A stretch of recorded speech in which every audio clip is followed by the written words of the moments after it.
Hey everyone. So years ago I had bought 3 of these nautical mirrors that I had hanging in my old house, and in this house I just don't have any room for them. So I thought I would try to do some sea glass on a mirror instead. I had never done that before. Anyway, this is how it turned out. I think it turned out really cute, but boy, I had a disaster along the way. Follow along to see how I did it and what happened. With this project, I used this round mirror, which I did no prep work to, and as you'll see later in the video, that was a big mistake. Anyway, what I use mainly in this project is tumbled glass, which I make myself, tumble myself. I go to thrift stores and garage sales and find mainly vintage glass that's colored all the way through, that I tumble in my large MGR tumbler. I have a couple other small tumblers, but this one is a 40-pound tumbler, and it is wonderful. You can tumble 40 pounds of glass all at once. Anyway, this entire process of putting this crab together with the glass will look easy in this video, but I have it sped way up. It really took me 45 minutes just to set up the glass, because I go through sifting through all these different pieces of glass trying to find just the right size and just the right color, and it can be a lengthy process, but I enjoy it.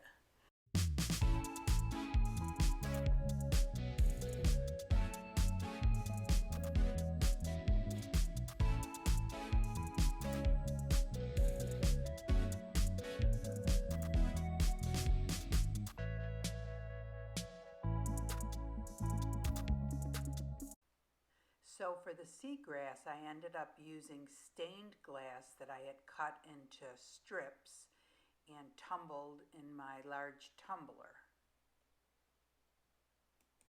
I ended up cutting up 2 large sheets of the stained glass because I knew that I would use this for stems for flowers on other projects or for seagrass. And when you're tumbling it, you might as well go ahead and tumble it all at the same time. The stained glass cut like that is extremely sharp. It'll slice your hand open. You have to be really careful.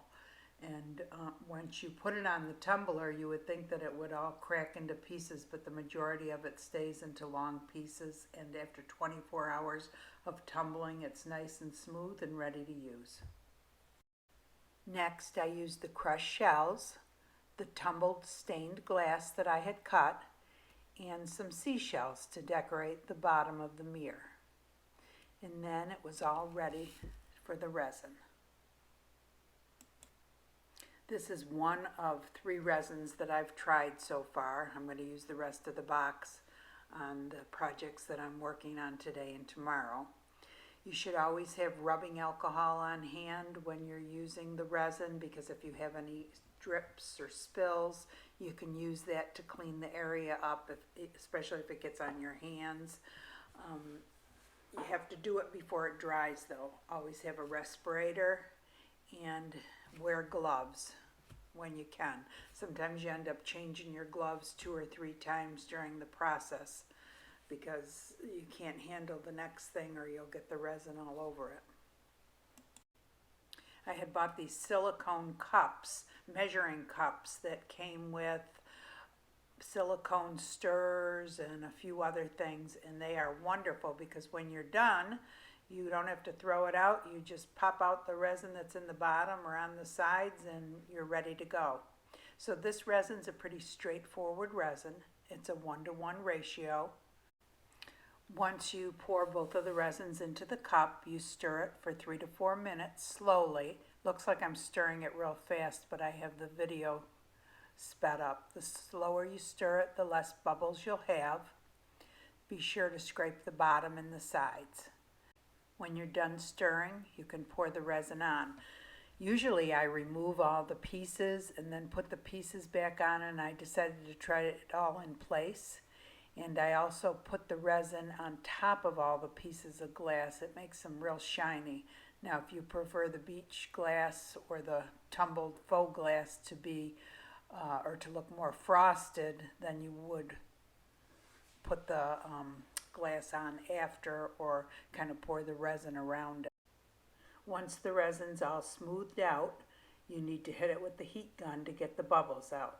I set it to the low setting. There's a low and a high setting, but the high setting may actually blow the bubbles over the edge, so I always use the low setting. And then on the back, I set it to 500 degrees Fahrenheit. It can take up to 5 minutes to get all the bubbles out. And then here it goes. I noticed that it is leaking out the bottom. I never thought to seal it because I just assumed that the mirror was adhered to the metal. I don't know what I was thinking. And here I am putting a silicone mat under it, trying to keep it from sticking to the cardboard. Anyway, I thought it was only leaking out the bottom. By the time morning came, it had leaked out all around the perimeter, as you'll see. Okay, so I get a disaster of a resin leak. I guess I just assumed that because it was a mirror that this was sealed all around the perimeter, and I didn't even think about it. Come to find out, this has all these little tiny holes around here, and although I don't think it leaked there, I think the majority of it leaked out the back. You can see how I put a silicone mat when I first saw that it was starting to leak, because there's really nothing you can do once it starts leaking. You have to prepare the frame before, and the silicone so prevented it from sticking to the paper. But here you can see where I didn't have the silicone mat, it stuck to the paper there. What a disaster. So at first I tried using a razor blade, and that didn't get through it at all. So my last resort was using a knife, and really it cleaned up the edges good. I didn't take it off of the back. I ripped some of the paper off of the back, but other than that, I just kind of left it, the rest of it on the back, because there's really nothing you can do about it. But from the front it looks fine, and you can't see any of the resin, the leaked out resin at all. So all in all, it turned out pretty good. Well, it didn't turn out too bad. It's kind of cute. I left the stuff on the back. I figure nobody's going to see that as long as you don't see it around the sides while it's hanging. I'll never make that mistake again. I hope.